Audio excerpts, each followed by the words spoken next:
gatherings such as this. So if so I'm just going to start with a disclaimer. I'm really happy and excited that you all are here. This ACM school was unexpectedly warmly received by all the people who wanted to participate. We had like 295 applicants and only 40 available seats, and ACM then later on decided, let's open it up a little bit and try to accommodate 47 people. So the response is, let's say, was like almost overwhelmed us. But the best part is that all of you are here now, and we really look forward to having an engaging 2-week school. So I'll just start by, we are starting a little early today. The lecture will start at 10 o'clock. I just want to ask Professor Venkatesh Raman, he's the president of ACM India, as well as a senior faculty at this institute, to sort of get us started. Over to you, Venkatesh. Yeah, hello everyone. Good morning and welcome to this ACM India Summer School on invitation to algorithmic game theory. Let me start with one correction to what Sushmita said. I am no longer the president of ACM India. My term ended yesterday. So today is the first event I'm inaugurating as a former president. Anyway. So ACM India summer schools are essentially formulated to provide a forum for people from aspiring institutes to get exposure to researchers from top class institutes to learn about various current trending topics. It started 8 years ago. And there is an important element of problem solving, tutorial sessions, and so on and so forth in the school. And so Sushmita and her team have been working very hard to organize this great school on algorithmic game theory. And IMSC has a great infrastructure and a great administrative team to help you all in this event. So I hope that you will have a wonderful 2 weeks summer school. Please take advantage of all the available resources, including people, the speakers, the institute, the library, the computing facilities, and so on and so forth. And all the best for the next 2 weeks. I also forgot to say that ACM is the largest computer science professional organization. It's more than 75 years old. It's hard to imagine that the people who started had such a vision. And ACM India was started 14 years ago to focus on ACM India specific activities, and there are a lot of events for students, PhD students, undergrad students. If you don't, for example, have a chapter in your college, maybe you should find out how to start a chapter, and through which you can organize a lot of activities and so on. Yeah. Okay. Thank you. That's all. I'll let you start with your sessions. Yeah. Thanks. Thank you again. So just a few logistical remarks. Still? Okay. No? Okay. Just a few logistical remarks. So I'm not the only person sort of hosting this. Primary person doing all the legwork and running around has been Shobhik Shah. He is our PhD student at our group, Theoretical Computer Science group. And there are a few others I will introduce. They are downstairs right now helping with the registration process. So you will see them all throughout these 2 weeks, and others as well. So if any questions you have about part of the reason of hosting these things is to encourage you to take up these topics in higher studies. So the best way to get started with that is to talk to people who are actually engaged in that sort of thing. So I highly encourage you to interact with the PhD students and others that you see around here. Okay, so with that, I don't think I missed anything, right? Okay, so then we'll start in about few minutes, 2-3 minutes with the lecture. So it's like we will talk broadly about the topics, the most important topics that are sort of relevant to algorithmic game theory, and sort of what seems to be the trend, not in sort of trying to capture the zeitgeist, but sort of seems to be the important topics for the near future. Okay, so that's the sort of goal of it. But just to understand a little bit, how many of you have actually taken a course or seen anything, a colloquium, maybe a lecture, a video on game theory or algorithmic game theory? So let's get started with some questions. Okay, so these are just sort of you look around and let's try to think what's actually going on, and then we'll come to some common understanding of what all this is about. So the first question is, how do we match organ donors to patients? So you know that some patients require organ donations, be it kidney, lungs, and so on and so forth. Some are chronic sufferers, they are on the waiting list for a long time, and they need compatible sort of organs, right? So sometimes their family members are interested in giving them, obviously, but they are not compatible donors. So they need to be matched to somebody out in the open, like in the wider population, who would be compatible. Okay. Now the person who is giving the organ, it's obviously a ultimate altruistic gift, right? There's no monetary exchange of so on and so forth, but oftentimes it's a relative of a person who is also interested in getting a organ, but they are not compatible with that person. So it's like an exchange sort of a thing. That's usually how these things go. How do we establish P2P vehicle network? So this is sort of you must have heard of Internet of Things and so on and so forth. So these sorts of small P2P networks that sort of come together very quickly, sort of can break away and again regroup and so on and so forth, are very much the need of the hour. How do we assign wireless spectrum rights to telecom companies?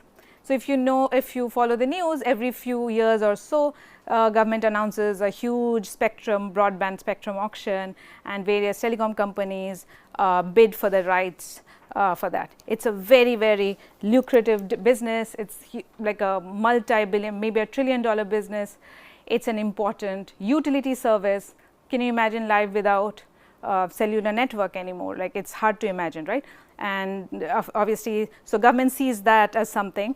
Government is not in the position to provide that infrastructure. There are private entities, vendors who can do it. They have the technology, the means, they're interested. But at the same time, and they are going to get a profit out of it, but they have to do it in a way that, you know, a large, like a entire country is well connected, as well as you have to sort of balance the profit interests of the private companies who are bidding for these rights, right? So do you see any connection so far among any of these questions? Okay, so then let's move on. How do we maximize profit from internet advertising? These days it seems any website, anything you open, you're like first thing you're seeing on my laptop, this like almost half of the laptop screen is taken by a huge banner with some ad, right? So why are they doing that? They are basically showing it's a monitor. They are using the browser space as a real estate. Think of a hoarding on a highway, right? A huge hoarding. You're just passing by, you see something, it's something clever, witty or whatever, it sticks to you. It's the same principle. How do we assign workers to jobs they want and they are qualified for? So think about unemployment bureau or some type of job services where, you know, they are sort of trying to, there are lots of jobs available of not very specifically very high skilled kind. They need lots of people, but then there is a requirement of a certain skills, and the people have to be interested to do those jobs and so on. So there is a compatibility issue here as well, right? People who are interested in those jobs as well as are able to do those jobs. So there is like an employer-employee sort of a relationship that you have to unravel among all the host, like the huge number of people who may be interested in such a position. How do we allocate budget, city budget, for public works project, right? So this is particularly true for municipal budget. So a city whenever these things come up, if you follow sort of local elections and so on, they always promise there will be park, they are always promising us roads, better highways, better connectivity to airports, etc., etc., right. So, the question is, for this sort of projects, large portion of the city budget is earmarked for it. But obviously, as we understand, no matter where you are, which country you live in, there are always more necessities than there is money for. So, the question is how to sort of manage, how to satisfy people as much as possible by citizens and so on and so forth, while staying within budget. And these budgeting policies are fairly complex, sometimes they are carryover money, sometimes it is not, there is election cycle and all those things sort of come up. Okay. So, these are, I am sure you can appreciate that these are complex issues with heavy dose of politics thrown in. So, you want to satisfy your constituent voters and so on and so forth. Okay. Very, very interesting question. How do they decide who gets these mega wattage prizes, right? Each year the Infosys winners are like incredibly famous, impactful, accomplished people who get this recognition. Now, we can agree there are far more number of potential, like really worthy potential candidates than who actually end up getting, right. And I chose Infosys prize especially because they have a they try to pick people from a wide array of expertise and subject domains and so on and so forth, right. So, how do you decide this person gets this prize for biology, this year this person gets for mathematics, this person gets for social sciences and so on and so forth, right. So, that is a question, who decides, how do they decide, why this is why this is a sort of widely acceptable outcome, that is also a question, right. So, these are some of the things that what you can think about when these announcements come around. Now, this seems interesting. I live fairly far from this place. So, each day it is like a 45-minute commute. Thankfully, I do not have to decide which route to take from my home to office because it is fairly straight. I mean, congested or not, that is the only route open to me. Okay, the other ones are even worse actually. There is a route, but they are doing metro construction, so it is really, really congested. Okay, so I also face this dilemma. So, how do you decide, right? We all have access to Google Maps and so on. How do you decide this is the route I am going to take to go from place A to place B? So, anybody who has lived in a city or has experienced city traffic, which is I suppose all of you, would realize that if you have found a really good route from A to B, this is not going to be a secret, like everybody else knows about it. So, likelihood is that that is the route that everybody else is also thinking of taking, right. So, that leads to congestion. So, sometimes taking a more sort of sideways alley route, like you cut through the side streets and so on and so forth, that might actually get you to your point B faster in terms of number of hours than number of minutes than the straightforward route. Okay. How do we design recommendation system for online shopping? So, Amazon, eBay, all these sort of online platform marketplaces, right? You buy something, you do not have to buy, you just look at something and then they are flooding you with emails. And sometimes they will send you, but then they will send you spams also. Like I do not know how they get even if you do not actually sign in or you are just browsing, but that is spam, that is a different sort of a thing. But how are they actually then, suppose you sign in, I do make a lot of purchases in Amazon, they are constantly recommending stuff and sometimes they are really good. I mean I buy things that I did not think I needed because Amazon said this is useful. So, so obviously they are doing something and something is working. Sometimes it is really weird and I can't imagine who checked out what item with respect to this that they are showing this particular item, but that is sort of fairly rare, right. Okay. How does a gambler, imagine a very high price gambler, people who sort of go to Las Vegas or Macau to actually spend money gambling. Now, they are not doing it just to waste money, right. They are doing it because they enjoy the thrill of it and they do want to win. So, high stake gambling and so on. So, you have a lot of money. The question is how to hedge your bets, so that at the end of the day or at the end of the weekend, you have more positive, like you have gained more than you have lost. Okay. And finally, I have a young kid. The birthday party is kind of a big deal, and the star of the show, no matter what else happens, is the cake. And the nicer looking the cake it is, a more complicated question it becomes of how to divide it, so that every child gets the piece or the decoration he or she wants, right. So among all, so this has just basically filled out all the entire thing. So can you do you see any connections between any of these questions? They just randomly. Okay, if you know this already as a fact, then I ask you not to, but just if you have never seen this before, you're thinking with us right now, that would be very nice. You wanted to say something? You might as well just get us started. Yeah, so it looks like an optimization problem with many decisions and the decisions having consequences, like that particular decision. It is an optimization question of some kind. What do you think is the optimization question for this one? The donor matching donor to patients. So there are some parameters like location could be one, or compatibility, the parameter how much it is compatible. So okay, that's a important point. If I leave this aside for the moment, this sort of matching situation of donor patient thing, all other question, literally there is a word maximize profit, right? Best possible route. Well, this one does not seem to have a optimization term or requirement thrown in the description of the question. Again, how do we design a recommendation system? The way I phrased it, Amazon seems to be doing well. So I'm sure they have a way of judging how their recommendation system is working. So even if the optimization question is not precisely obvious to us, there is something, right? They must be judging their performance and so on.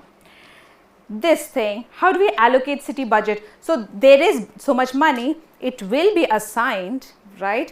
The question is how do we assign? So yes, there seems to be an underlying question of how best to assign. So what that best is, how we quantify that best may not be clear, right? Do you please your a certain voting block, like a certain certain neighborhood block where you think your voters are there, they just need to be given something, then they'll just switch towards you and so on. I don't even know if elections actually happen in India that way, but in a world where there was a good positive quid pro quo between politicians and constituents, where if you do something good for me, I'll vote for you, that sort of thing, then this seems to be something that they would want to optimize, how best to assign, right? Okay, so how wireless spectrum rights. See, there is an issue of maximum connectivity, because again, I framed it that way, we all agree it's a basic utility now, utility service, but at the same time, the companies, they are trying to earn a profit. So there is also a profit maximization issue. So yes, so all of these questions, they seem to have a optimization things thrown in. As he said, there may be a way to match how good the compatibility is of the patient donor pairs that the algorithm suggests, right? Like if it is, there seems to be a ranking system, and if you have multiple possible is it echo? Shobik? Okay. It's very disconcerting to hear your own voice. The way I hear my voice when I'm speaking is very different from the way I hear my voice when I'm on a spear, like from a device. Okay. So there are optimization issues, right? So then how is game theory different from normal optimization questions that people have been studying for, more than 100 years, but really came to a very sharp focus in the post Second World War period, when industrialization basically became globalized, right? That's what we have been doing. We have been trying to build, like all around you, we try to solve questions in the optimal way possible. So what do you think is the difference between game theory and optimization? I think it takes interactions into account. normal optimization problems, maybe the problems are fixed as such, but maybe in game theory we see that how the players are interacting or Right. So, a normal, in a standard optimization question, when the input is specified to you, you have all the components told to you. There really are no unknowns as such. Now, all you have to do is solve a math problem. When we state it in terms of an optimization question, it's like a maximization question or a minimization question. So, then you have to solve that math problem. Now, it doesn't mean that it's easy, right? But that's the usual thing. So, when the situation is like that, that you understand all the components work in a very precise sort of way, known way, you can design an algorithm to solve the question. But when there are unknown parts, like there are agents, here agents does not necessarily mean human beings, but they can be machines, entities, any such thing, whose precise behavior at a single given point is not known, might change over time. It might be intelligent or powerful enough to see how others are behaving and adapt its behavior. That's when you have a game. So, the word is beautiful, game theory. It really is how we play games, right? Game necessarily means you are playing against somebody. You're not like, it's not sort of a individual activity. And the way to play a game, in a competitive game, would be to try to win, right? And how do you win? If the game, if it's not an absurdly ridiculous game, there has to be some type of interaction between you and your opponents and how each one is playing their sort of hand, right? So, that's basically the idea of a game. Now, of course, we will define it more formally so that we can use it to solve, at least address some of these questions that we were there. And during the next 12 days, you will see these examples being brought to light. I can give you some hints, but during specific lectures, you will see how these questions are being handled. Okay. Okay. So, what is game theory? It's simply a study of cooperation and competition between various agents.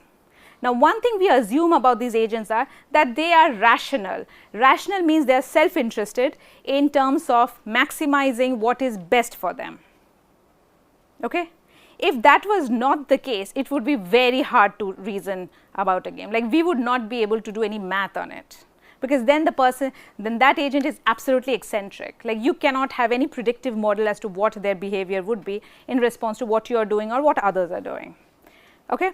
And generally in life all around, we see where you see a reasonable games, this competition and cooperation, the whole notion of cooperation or competition are sort of encodes in itself people understanding what is good for them. Sometimes competing with others is good for them, like in a high price job market and so on. Sometimes cooperation is good. You want to be part of a sports team, like I can't play tennis on my own, right? I need at least one other person or 3 other people. So, like, so there is that thing that various sort of activities in real life actually require us to cooperate with other people. So, these ideas, right, when we decide to cooperate, when to sort of compete and so on, are sort of studied under game theory. so rational agent would know when to cooperate. Like, Rational agent, if he has all the information about the game and what all others are doing, is believed to know what is the right thing to do. In real life, however, it might be that the whole thing is so large, so complex, I can't possibly have information about everybody. So, it may not be a realistic thing, but a rational agent, yes, in a complete information setting where I have all the information about everybody, I should be able to rationalize what others are doing. That is what allows analysis to happen.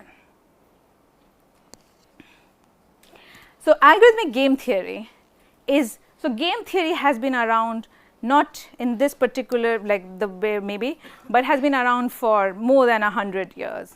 I mean, there are written papers studying this sort of thing that I just now described all the way from 1920s, and we will refer to one of them in a later talk. But we human beings have been thinking about this sort of, even if it is not in a formal sort of setting, but more sort of for a very long time. algorithmic game theory is a very modern discipline. It really started at the advent of the internet age, especially the internet market, the dot-com boom of the late 90s.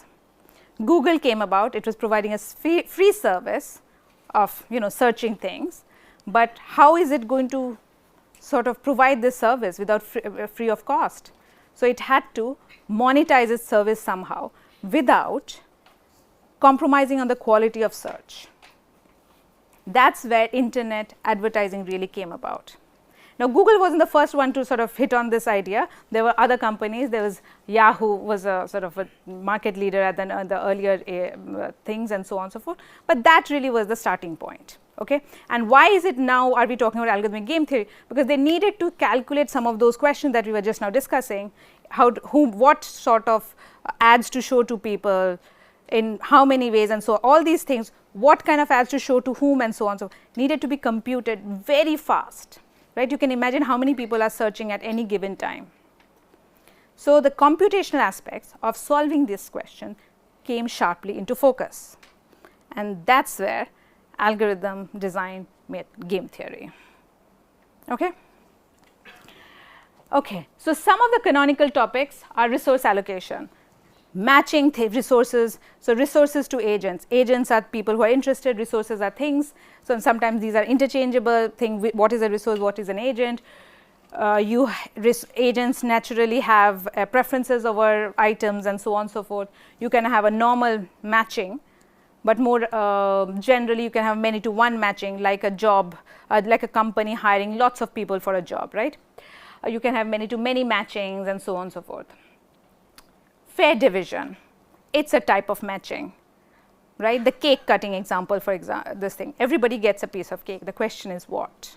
The cake does not have preference of who gets to eat this piece, right. So, this is the thing, and over there is a notion of fairness. You want to be fair to every child, versus the idea of fairness in a very vast job market. Well, how do you capture that? Maybe the question is the qualified people should get jobs, that sort of thing. So, the idea of what constitutes fairness really is context dependent. It depends from changes with slight variations of applications and the modeling of the question. Routing and congestion game. Think about ISP routers and so on and so forth, right. Internet traffic has ballooned, like the sort of the scale of bytes going through now compared to what it was in the late 90s is just mind altering. So, right, this is also a type of traffic network. How to route this traffic, sort of how you sort of route these packets that are coming through the network is a very important question. So, games that have that encodes in other sorts of information like location, vicinity, and this and that are oftentimes captured in graphical games. And of course, what is a situation that would satisfy everybody? And satisfy does not mean I am happy because this is the best outcome I possibly could get, but I am willing to compromise because I realize that I can't do better than this. What is the appropriate notion of that state is what is studied under equilibria. Okay. All right. So, now imagine a situation where, so we talked about game theory broadly, right. Now, the question is, what if I know people are self-interested, they want to maximize their outcome, can I formulate a game or the manner in which they interact that a good outcome, one that is acceptable to all, whatever that means, acceptable to all means society's perspective, the individuals and all, is automatically attained. So, in a sort of a traffic network situation, everybody is trying to get to their place from A to B in an absolute rush, right. It is like everybody wants to get there as quickly as possible. But is there a way that the way the traffic flows to the road system actually is the best possible outcome one can have? Okay. So that's a next step to just realizing that people are competing for road space, right? You agree? And it would be very desirable if you could actually do this, that people somehow people are behaving in their self-interested way, but somehow the rules are made such that a good outcome is automatically attained. So that's the topic of mechanism design. A set of rules, sometimes it's called reverse game theory.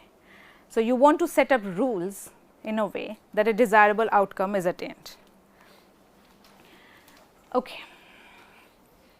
Again, these topics, especially mechanism design, is really across. It's a multidisciplinary topic, and I mean, people talk about mechanism design. It's probably best known in its sort of application and what it did to the topic of auctions.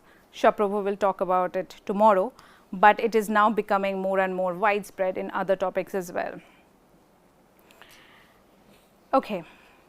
So, yeah, auction design has to be the first thing.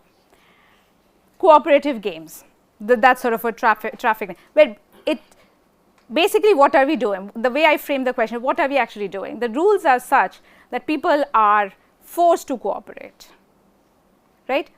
Forced to cooperate means that everybody will get to their destination in as best possible time as possible. This would not happen if we were all to rush, take the same road and sort of try to sort of clog up that road entirely. So, how to incentivize people to cooperate so that a common good is attained is what this is about. Okay. So, there is this other related topic called social choice. So, social choice theory again has been a domain for a long time, studied by sociologists, anthropologists, economic theorists, of course, and in political science. And it captures a lot of the things that are somehow maybe taken for granted or are sort of implied in game. Like, for example, how do we ask people to give their preference over something, right? So, for example, let's talk about online shopping. Amazon asks us to rate things, right, based on 5 stars. 5 means excellent, 4 means less, and blah, blah, blah. Every service, it seems these days, is a ranking system of stars, most of them 1 to 5. Sometimes they ask you to sort of rank on a scale of 1 to 10, and they will have these happy faces, unhappy faces, in the middle it's like a neutral thing, and so on and so forth. Sometimes you don't necessarily have to give a number, let's say, but an ordering itself is good, at least in your head. So, when you apply for college, like where all of you, I suppose, came through the center of that common entrance exam and so on and so forth, you had to sort of state your preference in that form, right, saying that this is the place, this is my first choice, second choice, third choice, and so on.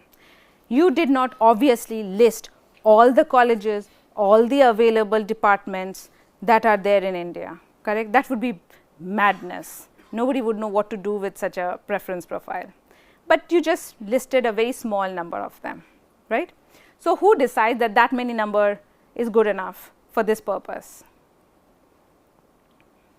Did you give a score? No, right? You just ranked it, right? That's what happened. You just gave a rank. Why does rank suffice in this case and you don't need a score? Why didn't they ask you, give us 5 star, 4 star, or so on, or give a score like 100 if you're very happy, 99 if you're not, and so on, right? Okay. So, think about some of these things. So, how to elicit preference so that we best understand people's intention is not a very obvious thing to do, right? When we have election, we are basically trying to find somebody who represents the citizen. Why do we do it in this way where everybody goes and gives a valid, eligible voter, and we just count all of them and somehow we declare a winner, right? That's the way. Why is that sort of this thing? These are not like, it's not, if you think about it, there could be many different ways. You could come up with your own voting rule maybe, and people have come up, and there are pros and cons in favor of this and that. So, that's usually the domain of social choice. Now, computational social choice is, again, we want to do things fast and efficient. Fast means efficiently, and with good guarantees. Maybe we cannot do fast if we want absolutely accurate, perfect answer. But if we knew for certain situations accuracy, 100% accuracy is not needed, perhaps we could settle for approximate solution. But then there might be other situations where we need a higher accuracy and so on and so forth. So, there could be a trade off perhaps, right. So, these are the some of the computational questions that one would want to ask in this domain. Okay. So, yeah. So, the question that I asked about how do they select the Infosys winners each year, right, that is kind of a voting. There is a panel, an elite panel of experts who judge based on their expertise who is a potential Infosys winner, and they are all representing their domain, their subject matter expertise, and then somehow that information is collated in a way that spits out that 6 member winning set, right. So, how does that happen? How do you compare somebody in social sciences with people working in mathematics, right. So, this sort of a thing. Okay. So, strategic behavior, absolutely. Rational agents, people want to maximize their outcome. They realize if I just follow the rules, I do not really get a satisfactory outcome. Now, the question is, can I do something different within the rules of the game, obviously, because if I do something crazy, I may not be able to participate in the game. And they ask you to fill out this form for your what is it called, counseling, right, the college admission, this thing. If you write like something else, if you write an essay about why higher education is important, I mean that is not useful. But maybe you do not state your actual exact preference, but do something, give a different ordering or give a smaller list, maybe you can get to a better outcome than you otherwise would. It is not clear, but perhaps something is possible, and people explore these things, and sometimes it is possible and so on. And of course, there is bribery. People apparently can be, if you have unlimited resources, you can perhaps bribe people to behave the way you want them to behave, so that it helps you, right. So, all these are questions that come up. Participatory budgeting is the thing that I was saying, city planning, and there will be a talk on participatory budgeting next week. Okay. So, now if we just quickly revisit this slide, there is a connection between matching pairs of donors, donor organ pair, to that of creating P2P vehicle network, right. Assigning wireless spectrum, maximizing profit for internet advertising, these are auction questions. There is a sort of thing. So, if you look at these colors, they basically tell you that they are similar to each other versus they are like the two yellow things are somewhat closer to each other and so on. Okay. So, there is some relationship. They are studied under the same. These are not very precisely exact, but I just wanted to sample some different looking examples, but still give you an idea that how similarly they can be modeled, even if the questions actually look very different. Okay. So, turns out allocating city budget is very similar to, in principle, to cake cutting or so or such a thing. Okay. So, we will see this under fair division. Okay. Now, significance of game theory cannot be overstated. Like there have been 15 plus Nobel laureates in economics, and the economic Nobel Prize did not start until the 70s. Okay. Every year you can just see this list. Okay. And finally, we are talking about algorithmic game theory. I am a theoretical computer science person. I imagine some of you are interested in that topic. Nevelina Prize, it has been renamed since then, is the highest. It is the TCS analog of the Fields Medal, and this was awarded to this gentleman by name Christos Daskalakis in 2018 for his very influential sort of groundbreaking work in algorithmic game theory. Okay. So, the importance of this topic cannot be overstated. Historically, emerging interest, and of course, going forward because of this whole burgeoning field of AI and machine learning. So, a lot of the theoretical frameworks of artificial intelligence and machine learning stand on the foundation of game theoretic ideas. And there will be some talks by applied scientists, in particular Google researchers, next week, which will try to sort of show you how some of these fundamental basic ideas that we are going to see in the first half of the school, how they are actually applied in real life. Okay. Okay. So, how are we doing time wise? 30 minutes more? Good. Very nice. So, what is a game in the formal sense of the word? Can you formulate it? Like, can we sort of come to a common agreement as to what a game, what are the necessary ingredients of a game?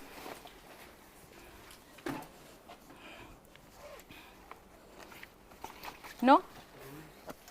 Rules, yes, rules. Sorry? Agents, okay, players. Yeah, you need players, you need rules. And? Okay, what is a payoff? Consequence.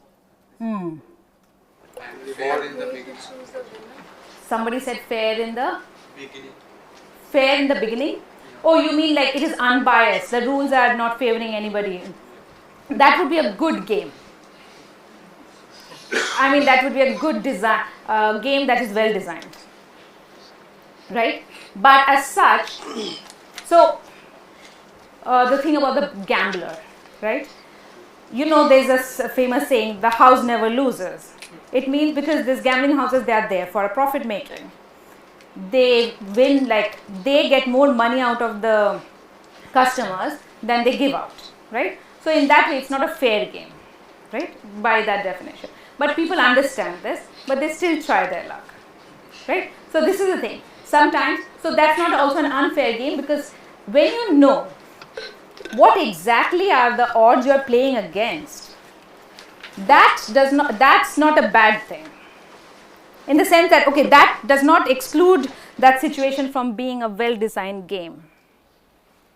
In certain gaming situations, like, okay, we'll come back to this point a little later. Okay. So, yeah, so somebody said players, we need rules, we need to know how the rules affect us. Like if I do this, if that person does that, how, what are the consequences, right? So, that's how we capture this idea of a payoff. Okay, the payoff, reward, those sorts of things, right? Somebody said action, strategy. Yes, strategies are, what is a strategy? It's how the players choose to interact when they see the setting. Is it different from the rules of the game? Yes. They have choice to choose. Yes, that's true, right? The rules of the game basically says this will be the outcome, we are playing this and so on and so forth. The action is basically what are the valid moves for me, like when we play chess, right? The rules of the game are basically two players sitting, you have all these chess pieces, the actions available to you are you can move these pieces only in this fixed sort of a way and so on, right? So that, yeah. Okay, so let's analyze some actual real world simple games, okay? Prisoner's dilemma. Do you all know about this? Okay, so there are two criminals or people who are suspected criminals that the police have rounded up and brought in. Now, the police don't have actually any evidence. They think that this is why they are suspects. They need the cooperation of these criminals. They need them to basically confess. Then they can sort of fill out the charge sheet and sort of take them to court, or they need them to confess. So, the point is, how do the investigators sort of elicit a confession from these people? If you have to give them something, this is where incentive comes in, otherwise they will have no reason to cooperate.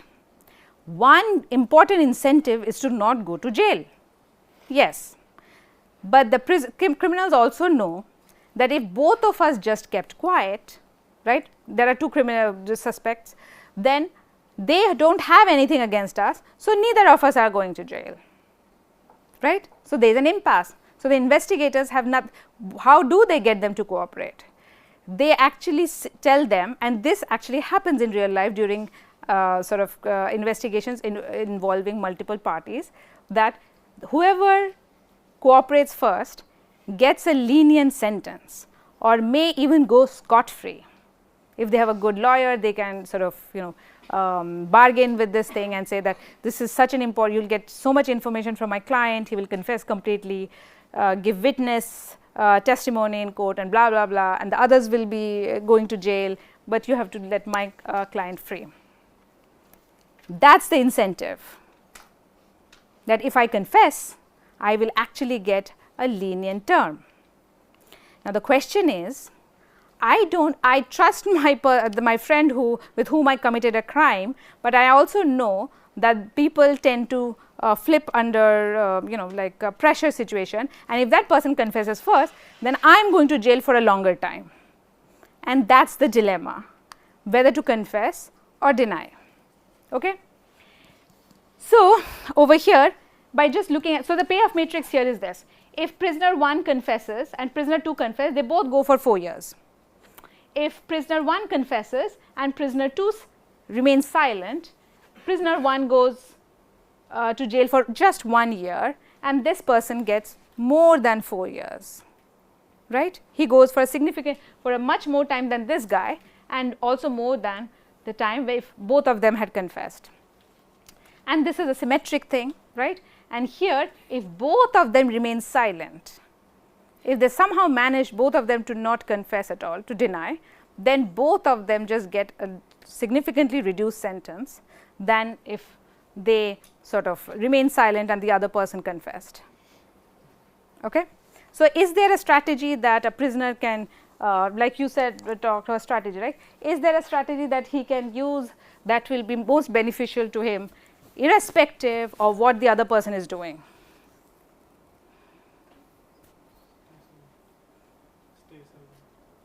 Stay silent. Wait, if I stay silent, if I said no matter what the other person is doing, the other guy confesses, so where am I then? I am in one of these situations, right? I am silent, the other guy confesses, so I am going to jail for 5 years and he is getting out in 1. But then I can also confess and It's a one step sort of imagine it's to be a simultaneous game. Whoever, so the way these things are framed is the first person who confesses gets the sweet deal. Because then once the information is out, once they know what happened, who did what, why do they need to give this second guy a sweeter deal? Because I get to confess. Confess. Why? Because if we assume that the other person is silent, Yes. and then we are confessing, we'll get, instead of 2, we'll get 1 year. Yes. And if we assume that the other person is confessing, and we are also confessing, it will move from 5 years to 4 years. Correct. So no matter what the other person is doing, confessing is actually really the best you can do. Okay? Alright. This game is called Battle of the Sexes. It's basically there's a boy and a girl. The boy wants to play baseball and the girl wants to play softball. Softball is the same thing, same rules as everything, but played, I don't know if you guys know it, but played with a slightly softer ball. At least that's the thing in North America. So now the point here is, so the payoff matrix here is saying that if both of them do the same activity, they basically want to do the same activity. Think of it like a date night, or they want to play together or something of that sort. So if both of them, so the girl actually wants to play softball and the boy actually wants to play baseball. But however, if she went and played softball and the boy went and played baseball, something like this, right, then they are doing 2 different activities, their payoff is significantly lower than if they actually did the same activity. So compare this to this situation where they are both playing baseball. Naturally, the boy already wanted to play baseball and the girl didn't really want to play baseball, but she preferred softball. So her payoff is not as high as the boy's, but still it is higher than if they were doing completely different things. Similarly here, the boy's payoff is less than the girl's payoff if they both played softball, but it's definitely more than if they did completely different things, which is this column and this column, this entry and this entry, right? So here, is there something the boy can do, no matter what the girl is doing, that will always be beneficial for him?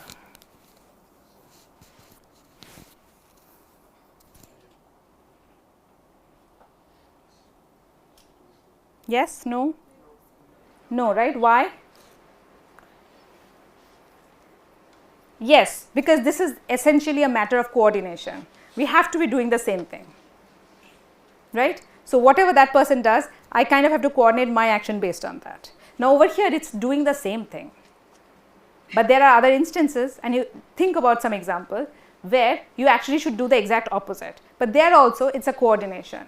It's a negative correlation. You are not doing the exact same thing, but you are doing opposite. The point is you are not acting independently. You are actually like coordinating with this other person. So, these sorts of games are called coordination games, right. So, what is their best outcome here is to do one of these things, right. These are the best possible situation. Okay. Why is this not symmetric as such? It is symmetric. Okay, this thing you can make this. It doesn't matter. I mean, it's like the boy does not dislike softball more than the girl dislikes baseball. Something like that, I suppose. Right? Yeah. This is the boy. This is the boy playing softball and the girl playing baseball. And versus this is the boy playing baseball and the girl playing softball. Yeah. So I mean, it's just this thing. You could flip, but all right. Okay. Matching pennies. This is basically a situation where if it is both of us, two of us are flipping pennies, coins basically. These terms these games were analyzed first by American scientists, and therefore they use their terminology, but matching pesas, let's say. So, if the first player gets a high payoff if both of them flip head or both of them flip tail. See, his payoff is 1 if both are head or both are tails. The second player gets a high payoff 1 if if the coins don't match. One is a head, the other one is a tail, right. So, over here, is there something any one person can do that will always benefit him regardless of what the other person is doing? No, right. This is also a type of coordination, but of a different kind. In that case, the boy and the girl agreed we have to do the same activity. Here, they fundamentally their payoffs are somewhat different in the sense that the first person needs both of them to be same and the other person needs the two values to be different, but still a coordination game, right. Okay. And now congestion. You can think of this is like 0 to A is a smaller distance, 0 to B is a slightly longer distance. They have to get to this point or this point. They are like the gateway to access this wider network, city roads, right. Let us say this is some suburb and people have to come in through this in the morning, heavy traffic hour, and then this. So, the question is, if you look here, O to A, this point to this is a shorter route. So, this is the cost, okay. This is not a payoff. I didn't write it here, but yeah. So, this is the cost. So, it takes cost in the sense of, let us say 5 minutes would be ridiculous, but okay, 5 hours would be too much, but you take this as something, okay. So, if both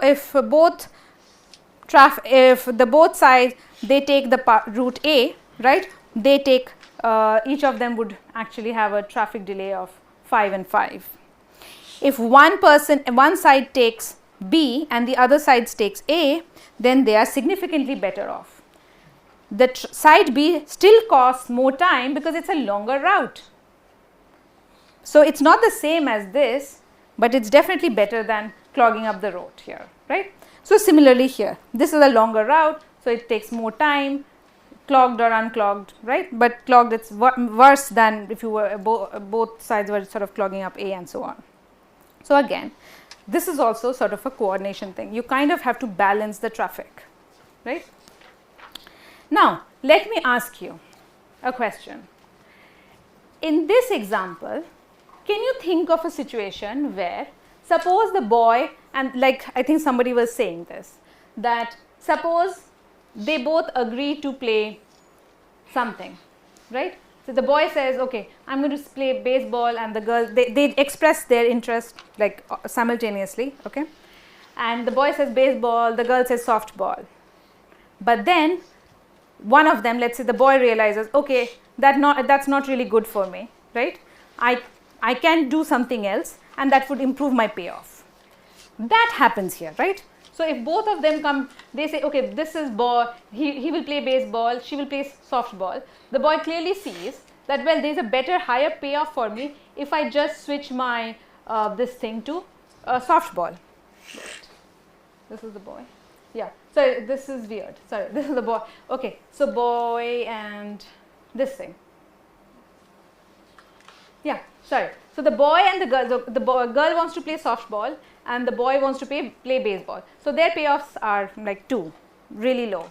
At that point, the boy realizes, if I switch my interest, if I switch my preference to playing softball, then both of us get to play the same activity, and I have an improvement, right? So this sort of a thinking is different from what we discussed there for prisoner's dilemma, where there was really clearly a best response or best course of action for one individual. Here we can argue that when I know that the other person is not changing their mind, right? Here there is no single best outcome course of action for me, no matter what the other person is doing. So that sort of a strategy is called a dominant strategy. It will give you it is the good strategy for you no matter what others are doing. That may not always exist. In fact, very few games have it. But in the absence of that, we would like to know, are there other sort of strategies that lead to an outcome that is mutually satisfactory? And that's where these notions of equilibrium come in.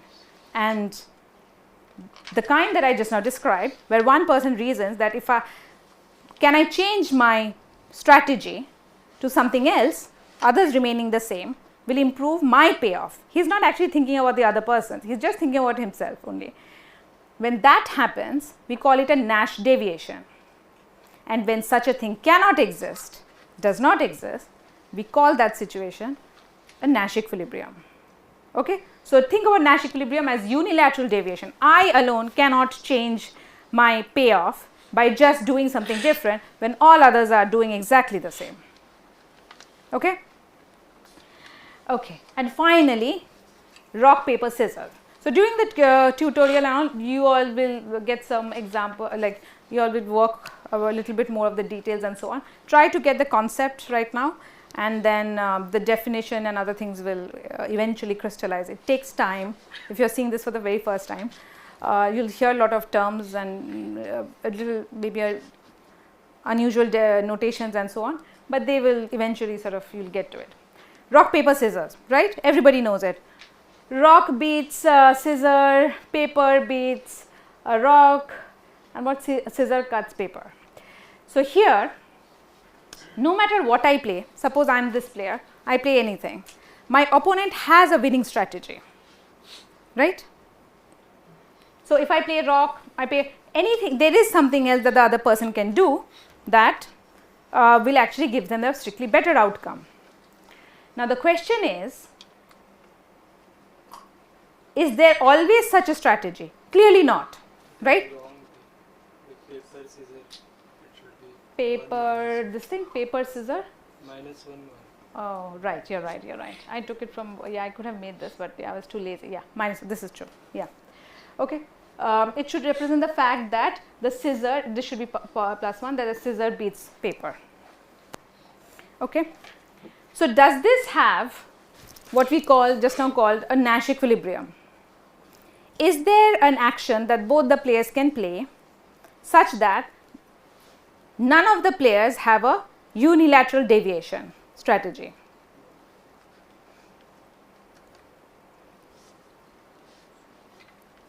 Anybody?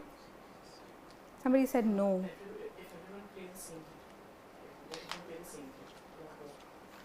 Yeah, but if both of them play the rock, one person can change to paper and he gets a better payoff, because paper kills rock.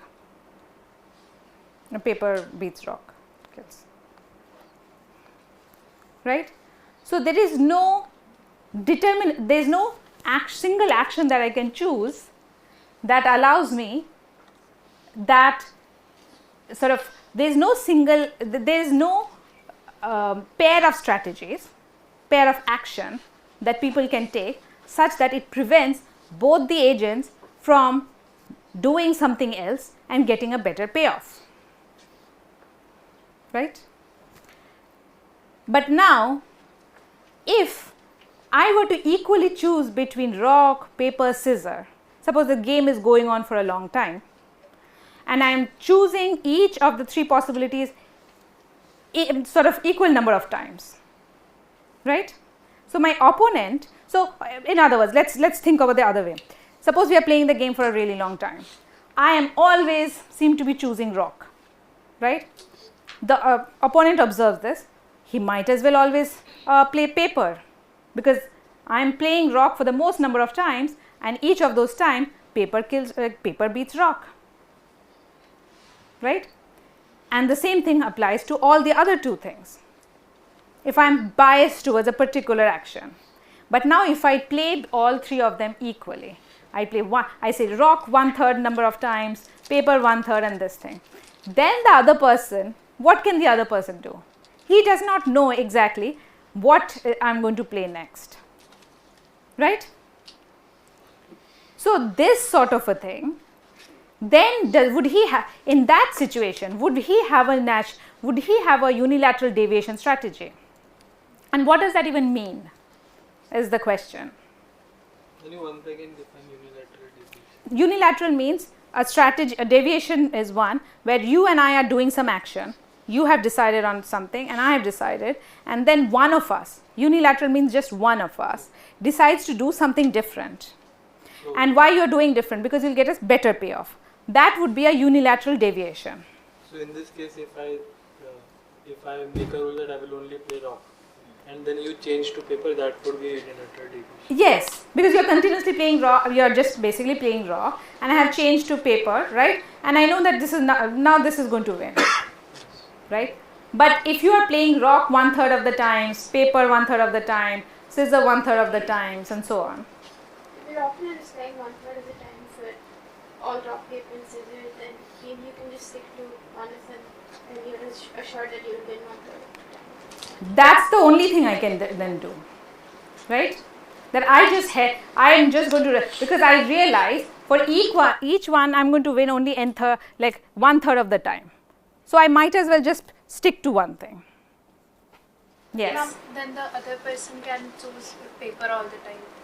The other person will make a unilateral deviation. So if he changes to paper, and when you say all the time, like subsequently he continues to play paper, then I will eventually then change to this thing. But is this a finite or infinite? Well, you can think that it goes on for n number of steps. Then you can randomize it, no? If it goes on for n number of steps. Because then I can count how many times you. So when I say n 1/3 of the time, that's what I'm saying. That among the n times that I have played the game, I have basically played rock 1/3 of the time, like probability 1/3, paper 1/3, scissor 1/3. If I keep on playing paper the whole time, it's with probability 1, I'm playing paper. Okay? So say from 100, if we reach 50 games, and I know you have exhausted your paper, like randomly it could happen that you exhausted it. But how do I know that what does exhaustion mean? Like, because if I know that you are going to do 1/3, 1/3, 1/3, and then I see that you are reaching your 1/3, so Yes. most likely you will not play this again. Yeah, but then the other two. But what does it mean? I have played one. If you are looking at step 50, what does it mean? I have already played 1/3. Like I have memory of what you have done. Okay, so you are saying 100, 1/3 of 100 is 33, something like that, and those things have already gone, right? Out of 50, if I play something that many number of times, it means I am biased towards that. Like So then I should have noticed that, and I would have played the strategy that would beat it. Okay, so what this basically means is at any time I am equally likely to play rock, paper, and scissors. Okay, if I do that, I'm trailing, I'm like 100 by 3 number of times I'm playing rock at the very beginning, then I'm in the first 50 trials, I have heavily played rock. Yes. So then I should have, the opponent can change to paper in that particular part only, right? So when we say equal probability, what I mean is that at any given step, there is equal probability of playing any of these actions. That's what keeps the opponent guessing. But then if we shorten it to say 3 steps, first 3 steps. Okay, 1, 1, 1. It would be 1 rock, 1 paper, 1 scissor. Right?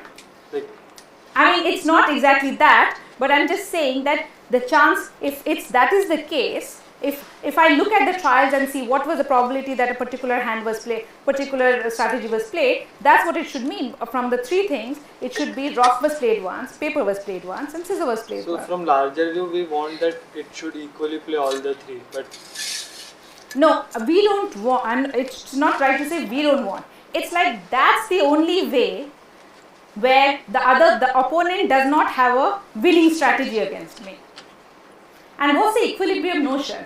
It's an impasse. It's like nobody has a strategy by which unilateral deviation, they alone cannot do anything that will give them a better outcome. That's the equilibrium, right? It means they can't win against us. So if I play each strategy with equal, like if I were flipping a coin, coins are like half and half, right? Head and tail. But imagine a 3-headed coin. So each side can fall like a die, let's say. Each side can show up by equal probability. And then I assign rock to one, paper to other one, scissor to one. And I sample it, and based on that, I play my game. This is what this would be. Okay? So this sort of a thing are called mixed Nash equilibrium, when people are using random strategies. Okay, we will see some more, we'll see more of these things in a lot more details in the next thing. So I'm just going to tell you. So as we started off this part of the discussion, game is specified by having a certain number of players. We will just use this box notation. It just means the players have names 1, 2, 3, 4 all the way to n. Actions are also called pure strategies. It's like this course of action, like choosing to play rock, paper or scissor. That's the action space of rock, paper, scissor. Choosing to play baseball or softball. This is the action space of the battle of the sexes, and so on. Action space is the set of actions available to each of the players, right? So a particular game, a situation in a game can be specified by a tuple, an action from one player, action for the second player, and so on and so forth. That tells you what have they done in terms of right here, right now, what actions they have played. Now, if those actions, okay, I'll come to that a little later, payoff. This is what I said is how game theory is different from optimization. The utility function of each agent, each player, actually depends on the action of everybody and not just himself. If it were just dependent on only his sort of action, right? And if this were true for n players, it would be like doing n simultaneous optimization problem parallelly. It would not be a game. Okay? All right. So mixed strategy is a probability distribution. You know what is probability distribution? It's defined over the action space of each player, okay, where basically you say I play this action with such probability, this action with that probability, and so on. But because it's a distribution, these values have to add up to 1, okay, because you have to do something, like it's not like some action has to be taken, and that's basically this. So the probability distribution is defined over the action space of each player. So all these 3 things together specify a game. So do you think this captures all games that we have talked about or that you may have encountered in your life?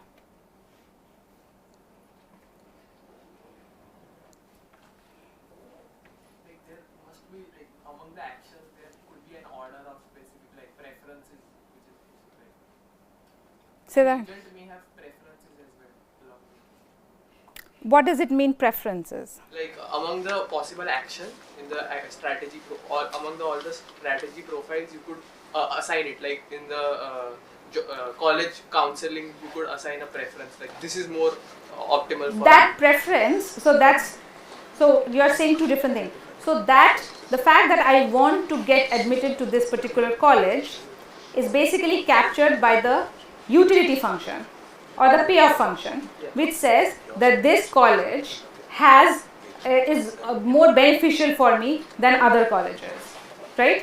Whether or not I get that college depends on who else applied or wishes to get into that college, and in particular, do those people have higher ranks than me, right? So I can get this particular college only, if I get to this college, I will be very happy, but that can only happen based on what other people's preferences are. So that's the idea of a payoff here, okay? All right. So,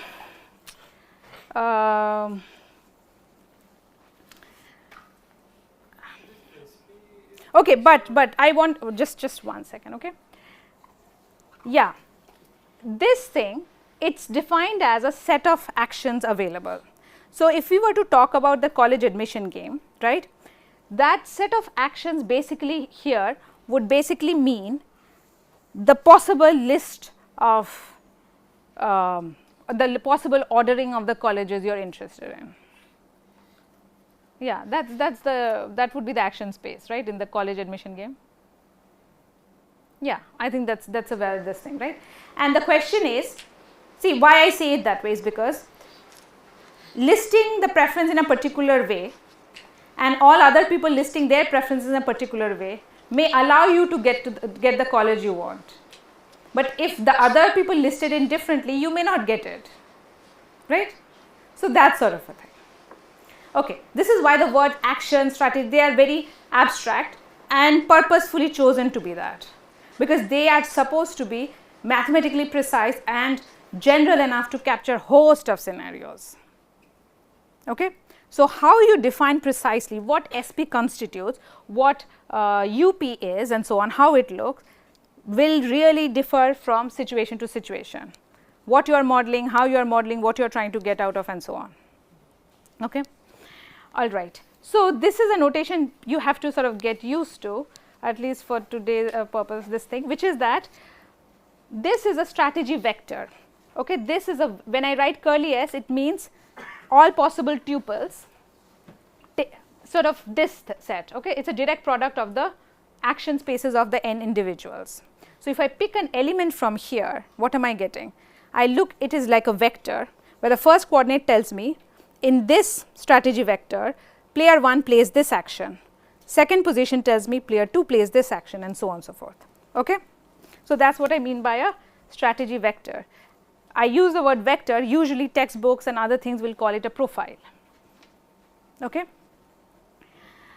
And we use SI, this sort of subscript, to denote precisely the strategy of player I. Now the strategy can be pure, you know, like just choosing an action, or it could be a mixed strategy like we saw in the rock paper scissor game, right, where I am basically choosing one of the three possibilities, where the distribution is basically 1/3, 1/3, 1/3 over the three possibilities. And this notation basically means that I am looking at that strategy vector S, but with the ith value dropped out. And this notation is very important for us to use when we analyze sort of Nash equilibria particularly, because what are we saying? Only one person is deviating, all others are playing the same thing, playing the same strategy. Yes? Suppose we have consider two different scenarios. We are playing the same game, same number of players, but in one game we have unilateral deviation to reach some kind of equilibrium, and in another game we have some kind of, let's say, bilateral deviation where any two players can deviate to reach some kind of equilibrium. So how do we capture that through only these? Okay, the notion of deviation that you are talking about is called coalitional deviation. That's a much more stronger notion than Nash Nash deviation. When we are saying that not one person is not just individually changing their strategy, they are doing along with a group of people. So for example, in the prisoner's dilemma, right, a coalitional deviation strategy there would be both of them stay silent. Suppose somebody cooperated, somebody stayed silent, fine, right, doesn't matter. If over there it's not possible because it's a one type thing, but imagine there would be something, if both of them change to silent, the police may not have anything on them at all, right. So that's a much stronger notion of this thing. Even when situations where if a Nash equilibria exists, but a strong, the coalitional equilibria may not exist. In other words, what it means is that there is always a group of people who have some set of actions that they can take that will give them a better payoff. Okay? That's one thing. Now, the second question that you asked about, how would we use this? See, this represents players, that represents the actions available to them, that says what are they in a one snapshot, what are they simultaneous, element from here tells you what are they all doing at a time, like it's simultaneously, what action they are playing. This is a function that tells me how am I going to compute the payoff, right. Now, using these are like ingredients to make something. Now, how you make the cake, these are like the basic ingredients, that and what kind of definition you come up with to capture the concept that you want, that's up to you. Now, we will see how we actually represent what it means to be a Nash equilibria. I have just said it in words. We will see what it formally means using these ingredients. So, I think I have run out of time. You didn't tell me, but okay, we can, this is now, we'll start from here, okay. Anyways, we were going to repeat this. Okay, so there is something that I wanted to say. I'll just leave us this thing. I want you all to analyze what kind of equilibria this thing has, like try to see this in your this thing, okay. And okay, just let me just say one or two sentences, and we will not really have time for this in this part of this thing. Maybe later on in the week, one of the speakers will talk about a bit of this, which is this, how to represent games, right. The way I said it, if there are n players and each of them have m strategies, that's a huge number of things to actually list down. Rock, paper, scissors, prisoner's dilemma, they are very small possibilities, few possibilities. So, I can literally write it down explicitly. Sometimes the possibilities are so humongously large that it is actually not possible to write them explicitly. Then we might be able to then we wonder if we can have a succinct representation of the same information. Because when you write all that information down, any algorithm or any mechanism that will try to compute something from this will have to possibly read through the whole thing, and that itself will be exponential time, right. So, you want to be able to express information succinctly, so that even if the information is huge, but you do not have to spend that much time, you only read as much as needed and as quickly as possible. Okay. So, these are very vague terms, but they are made precise in circumstances where you need to use them. Okay. So, there are lots of games, different kinds of games where you basically can do this, but maybe there are some games where it is not quite possible. That itself is a a topic of research.